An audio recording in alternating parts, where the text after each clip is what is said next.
Sell পারমিশনের জন্য 20,000 টাকা ঘুষ নিল এক তহসিলদার। ঘুষ দিয়েও দীর্ঘ 2 বছর পরও মেলেনি সেল পারমিশনের কাগজ।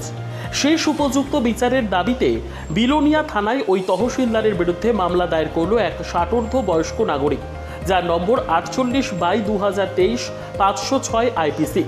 ঘটনার বিবরণে জানা যায়, তুষারকান্তি দেবনাথ পিতা মৃত রমেশ দেবনাথ নামে বিলোনিয়া চিত্তামারা এলাকার এক বাসিন্দা তার সহধর্মিনীর উন্নত চিকিৎসার জন্য বহির্রাজ্যে চিকিৎসার জন্য তার নিজের এলটি জমি বিক্রির অনুমতি চেয়ে দক্ষিণ জেলার জেলাশাসকের নিকট আবেদন করেন। সেই আবেদন মূলে জেলাশাসক চিত্তামারা তহসিলের তহসিলদার সুব্রত দত্তকে ঘটনার তদন্তমূলে রিপোর্ট চেয়ে পাঠান। তখনই তহসিলদার সুব্রত দত্ত আবেদনকারী তুষারকান্তি দেবনাথকে ডাকেন তহসিলে যেতে। যাওয়ার পরে তহসিলদার তুষার বাবুকে বলেন রিপোর্ট পাঠাতে গিয়ে 20,000 টাকা খরচাপাতির দাবি করেন। নিজের স্ত্রীর চিকিৎসার জন্য শেষ সম্বলটুকু বিক্রির জন্য অনেকটা হয়রানির শিকার হয়ে তিনি 20,000 টাকা রাজি হন এবং যথারীতি টাকাও দিয়ে দেন তহসিলদার সুব্রত বাবুকে। তহসিলদার সুব্রত টাকা নেওয়ার সময় সাক্ষী হিসেবে ছিলেন সন্তোষ চক্রবর্তী নামের এক ব্যক্তি। তার বাড়ি রাজাপুর এলাকায়। বেলোনিয়া থানার পুলিশ ঘটনার সত্যতার প্রমাণ পেয়ে তহসিলদারের বিরুদ্ধে চার্জশিট দেয়। সাক্ষীর সাক্ষীদান পর্ব শুরু হলেই তহসিলদার আজকে এই ঘুষকাণ্ডের ঘটনায় তার জেলযাত্রা এক প্রকার নিশ্চিত। গত 3/5/2024 তারিখে বিলোনিয়া কোর্টে ঘটনার উপস্থিত সাক্ষী সন্তোষ চক্রবর্তী সাক্ষীদানের কথা ছিল।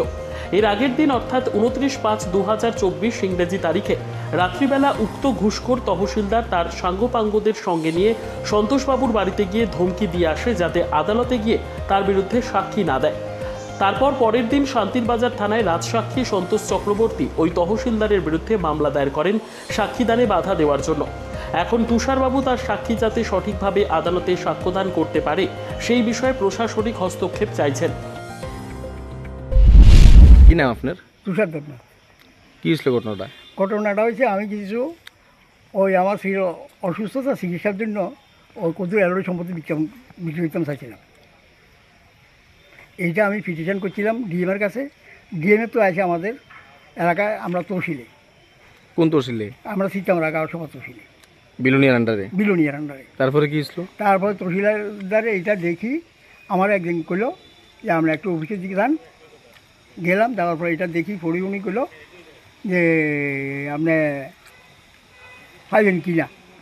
আইসি ও মায় কইতে পারতেন না, মানুষেরা লেনদেন করে বেচা। এরপর তহসিলদারটা কেন কি কইছে? হ্যাঁ, কইছে এটা হইতে গেলে টাকা লাগবে। কত টাকা লাগবে? 20,000 টাকা লাগবে। আচ্ছা, কতদিন সময় লাগবে? এক হচ্ছে 1.5 মাস। 1.5 মাসের মধ্যে এতদিন চলিবার আর কোনো হদিস নেই। আপনি কি 20,000 টাকা দিচ্ছেন? হ্যাঁ। সাক্ষী কেউ আসলো? আছে। কি নাম সাক্ষীর? সন্তোষ চক্রবর্তী। বাড়ি কোনখানে? বাড়ি হচ্ছে রাজাপুর। তো এরপরে 20,000 টাকা দেওয়ার পর কাজ হয়েছে না? না। কতদিন যাবত ঘুরতেছেন? ও 2-3 বছর চলে যার, 2-2.5 বছর চলে যার। এরপরে কি হয়েছেন? আপনি কেস করছেন? কেস করছি। কোন থানাতে? বিলোনিয়া থানাতে। কার বিরুদ্ধে? এই তহসিলদারের বিরুদ্ধে। কি নাম তহসিলদারের? সুব্রত দত্ত। তারপরে কেস করার পরে কি হয়েছে? কী হয়েছে এখন কেস চলে। এর ভিতরে ওই দিন আমরা সাক্ষী আছিল সন্তোষ চক্রবর্তী 30 তারিখ। 29 তারিখ যাইয়াই সে আমার সাক্ষীর বাধা দিচ্ছে যে তুমি যাইও না। এইটার বিনিময়ে আমার সাক্ষী কী করলো, ওই শান্তিবাজার থানাতে কেস করছে। কার নামে করছে? এই সুব্রত দত্তের নামে। তহসিলদারের নামে? হ্যাঁ। মানে আপনার সাক্ষীরে সাক্ষী দিতে দিছে না সে? হ্যাঁ। ধমকাইছে নাকি? হ্যাঁ। নিজস্ব প্রতিনিধির রিপোর্ট, দুরন্ত টিভি।